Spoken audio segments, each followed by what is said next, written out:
Hello and welcome, my name is Ryan, I'm also known as RM2KDev. In this video, I'm going to be taking a print off of the TN4 T200 3D printer.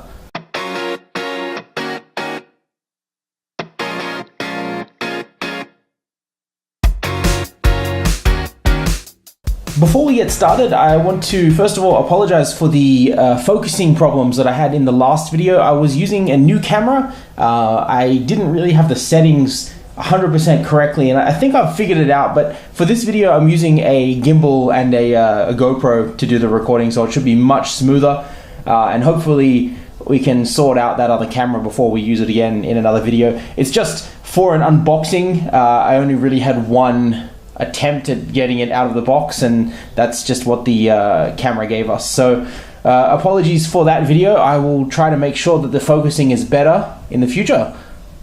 So moving on, let's take a look at the print. I'm going to take the cover off the printer. You can go in there and have a look at that. This is Mei from Overwatch.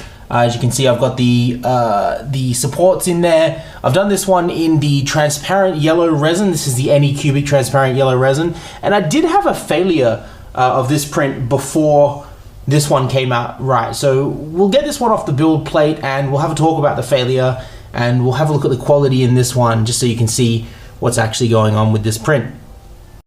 Another thing to note is that this model actually came in a few parts, and so like I said, because I had the failure on the original print, I went ahead and printed the accessories for this model on the Anycubic Photon. So I'll just open that one up and you should be able to see in there. I'll just get you underneath.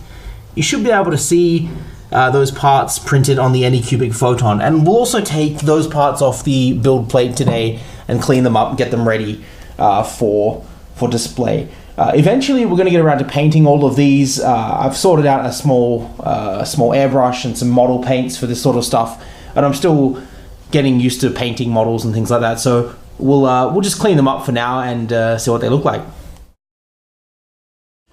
Okay, so moving back over here, I'm just going to quickly throw that lid back on, just because the morning sun comes through this window, and I haven't got the doors on this cabinet right now, so I don't want the resin that's in the vat over there to harden at all. I'll go ahead and take the print out of the Anycubic now. Super easy to remove prints from this printer. And we'll just bring these accessories over here to the to the alcohol bath. So this printer, just again, scrape them off, get them into the alcohol down there. I'll clean off my tools, and then I'll put this back onto the Anycubic.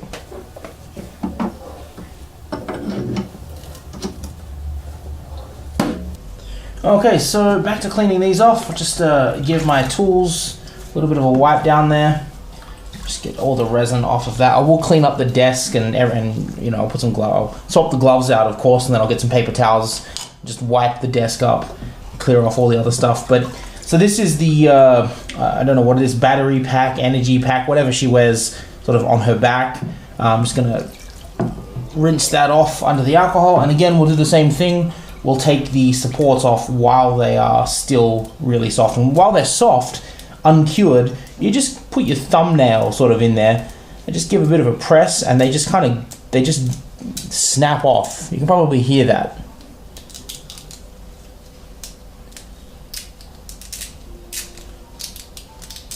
Now they do leave a little bit of a rough surface, which if it bothers you, you can use just a little bit of sandpaper to sort of clear that up. But for me, I think it's not too big of a deal, and in comparison to printing figures with the sort of the CR10 in the background there, the model quality is just so much higher that it doesn't really bother me to have a few little bumps in there. But we'll take some down with the sandpaper, of course. And you'll get to this point here where you can just snap the base off. Now this printed half in green and half in yellow, just because I topped the vat up with some resin while that was printing. And of course we'll just do our best to wash off as much of that resin as possible. Now that's done. Now the second thing I'm going to do, because I know this model still has a lot of resin inside of it, I'm going to clean it again, just a second washing, just to re-clean that surface.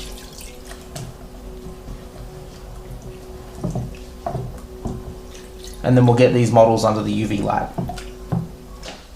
Now you've most likely seen this in the other video. I'm just going to plug this one in.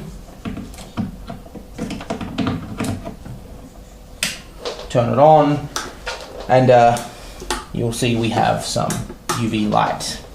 So I'm just going to conveniently place this over our models here, and we'll leave that for probably 30-40 seconds, flip them over, and then we'll that should cure the resin that's still inside.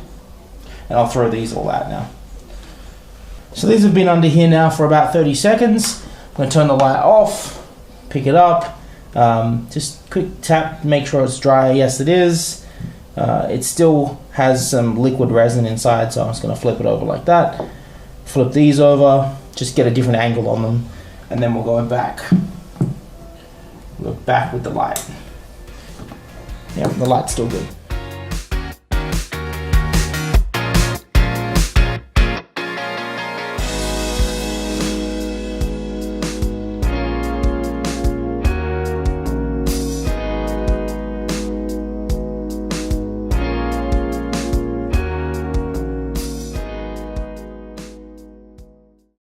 So wow, there we have it. That was Mei from Overwatch. I am thoroughly impressed with the quality of this print. This has come off the Tianfor T200. There will be links in the description to where you can find this printer. It's a relatively cheap, large format SLA DLP printer.